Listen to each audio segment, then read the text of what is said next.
Assalamu alaikum, dear students. Today, we will discuss the further parts of the female reproductive system.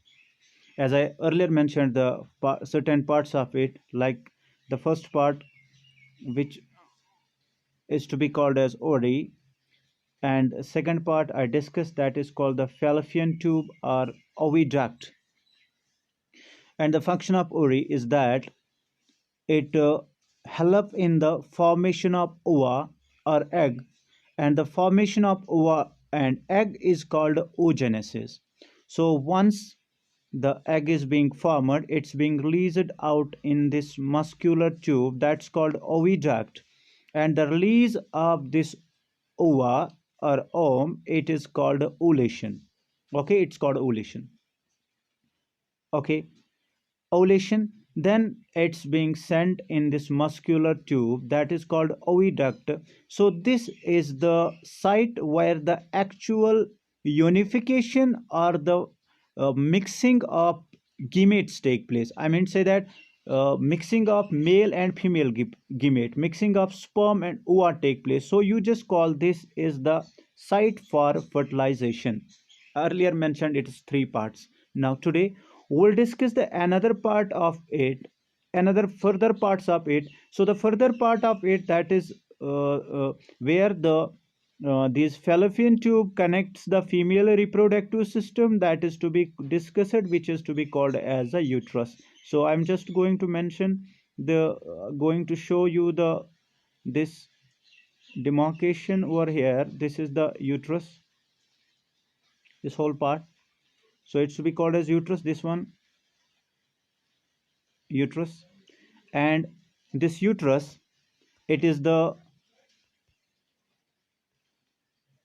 this uterus, it is the large piriform highly elastic median sac specialized carry for the development of the embryo. It's carried for the development of embryo, and it is located between the urinary bladder and rectum. Okay, located between urinary bladder and rectum. I'm just discussing this part, this one here. It's located, this one, it is the part where after the fertilization, once the fertilization take place over here in the fallopian tube, then after the fertilization the zygote is being formed. That zygote is descended down over here in the part of the female reproductive system that is called the uterus, and this is the part where the development of zygote takes place till the time the parturition occurs. So about its size, about the size of this uterus. So about the size of this uterus, we can say that its size varies.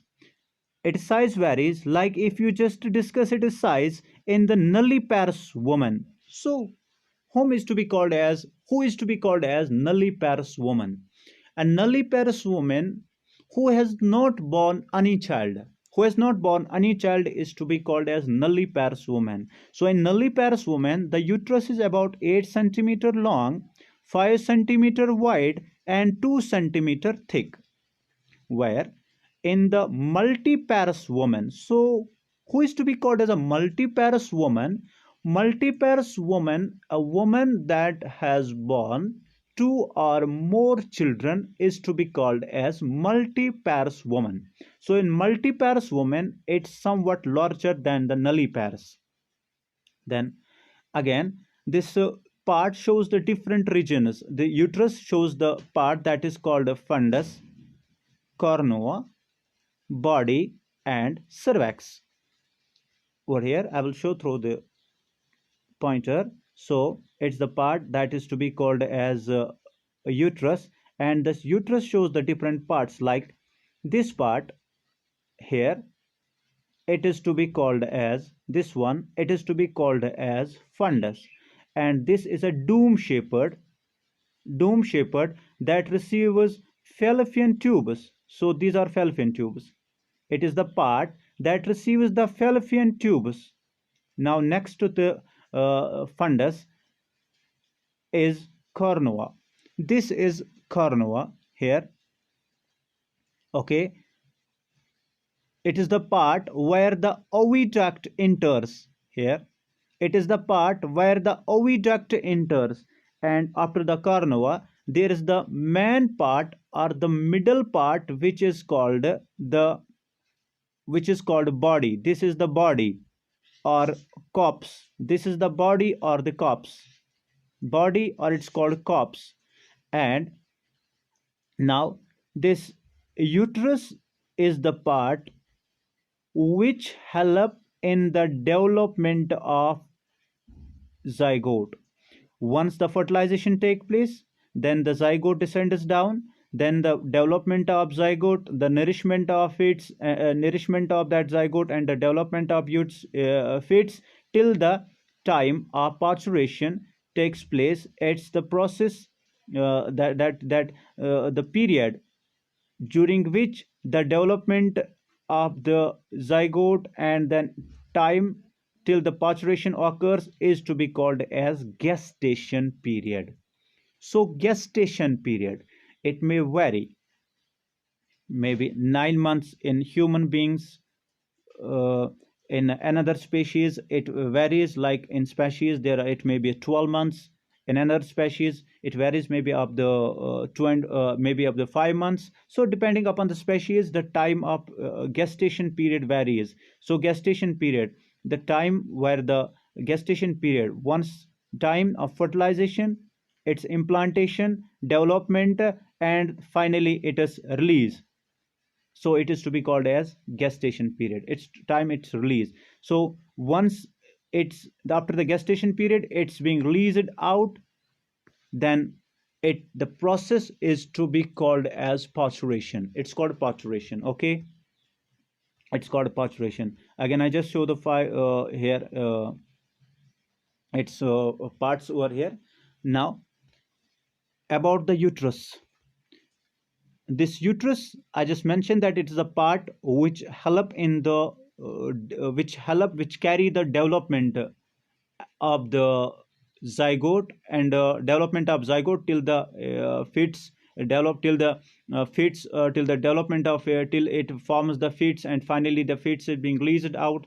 So its size I just mentioned over here, but you know that the uterus expands during the pregnancy. I just earlier said that it's a long elastic muscular, that it's a long elastic muscular sac. Long elastic muscular sac, and this long elastic muscular sac, it expands during the pregnancy, that the cavity can expand 500 times. It can expand 500 times, that is it can its volume can increase from 10 centimeter cube to 5,000 centimeter cube. So due to its elasticity, due to it's an elastic in nature, so it can withhold in it the fits. So as the development takes place, the size also increases. So with the increase in size, the volume of the uterus also increase. So it can you know that its volume goes up to the it goes up to the 5,000 centimeter cube. Now next, here this uterus opens out,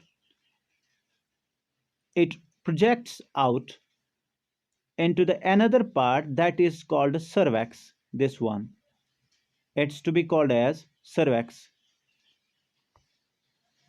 This one, it projects out, it's to be called as cervix. This one, cervix. This uterus, it projects out, and another part, that part is to be called as cervix. It's a cervix.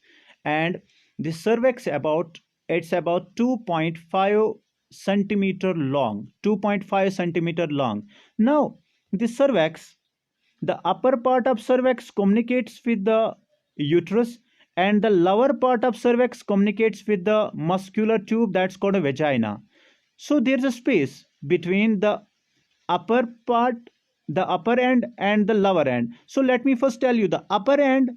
This one, the upper end, that the upper end cervix that communicates over here, the upper end that communicates with the vagina, it is called internal os, os, internal os.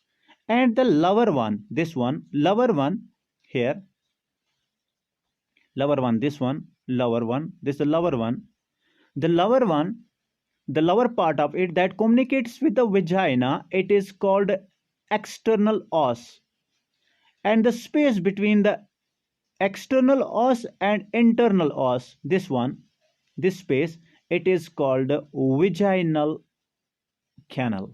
It's called a vaginal canal. Okay, it's called a vaginal canal. Sorry, it's to be called as cervix canal. Cervix canal, it's called cervix canal.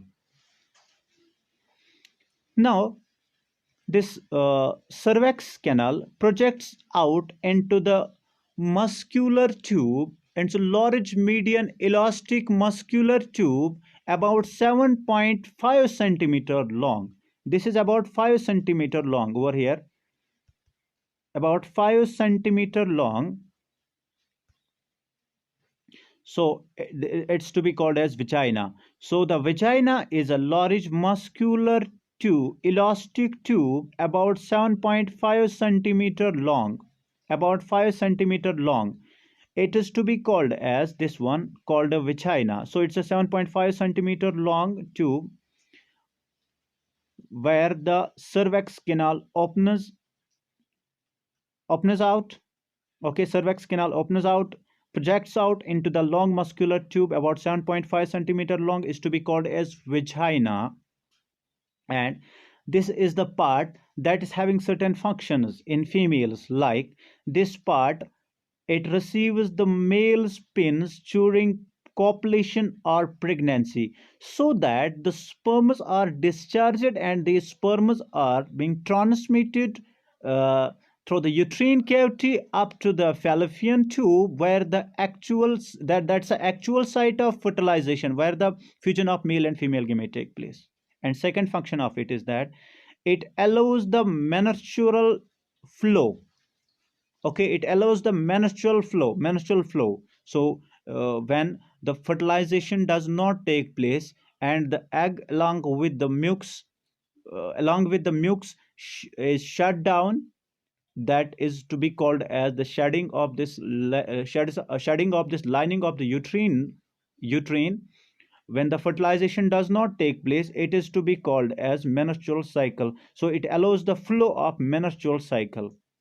Third one, third function of the vagina, that it serves as the birth canal during the parturition. It serves as a birth canal during the parturition, actually the canal where the parturition take place. So that one is to be called this is the function of the vagina. This is the function of the vagina. So these were the parts of the female reproductive system. They were the parts of the female reproductive system. And let me recapitulate or repeat. This is the part that is called the ovary, that help us in the formation of the ova, that's called oogenesis. And once the ova is being formed, it's being released out in the fallopian tube, the process called ovulation. And this does not only help in the oogenesis but also synthesize hormones like as estrogen, progesterone, and relaxin.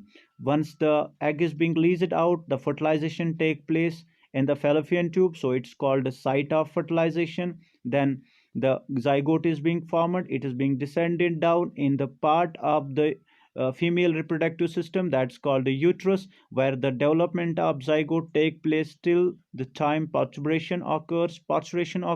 Okay, once the so that after the once the parturition occurs, it's being released out, and the process called parturition, and the development of this zygote till the complete till the till the development of the zygote.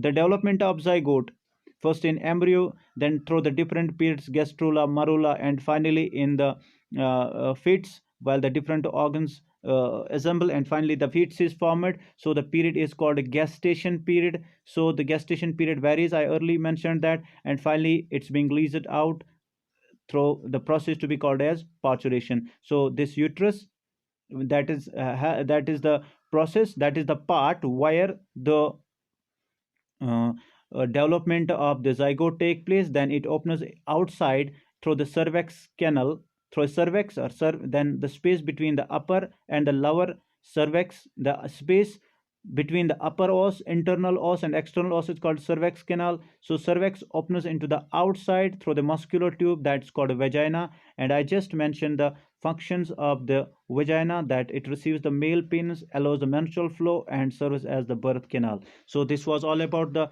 female reproductive system. Now, my dear students, in coming lecture, uh, I will just go through the fertilization, the process of fertilization, and the menstrual cycle. What's happens to the egg when the when the fertilization does not take place. It's being descends down, waits for some time, that's being released out, shed with the blood, shed with the different shed with the layers of the uterus. Then it's called it to be called as menstrual flow. So it's in the coming lecture I will discuss these things. So best of luck, and thank you.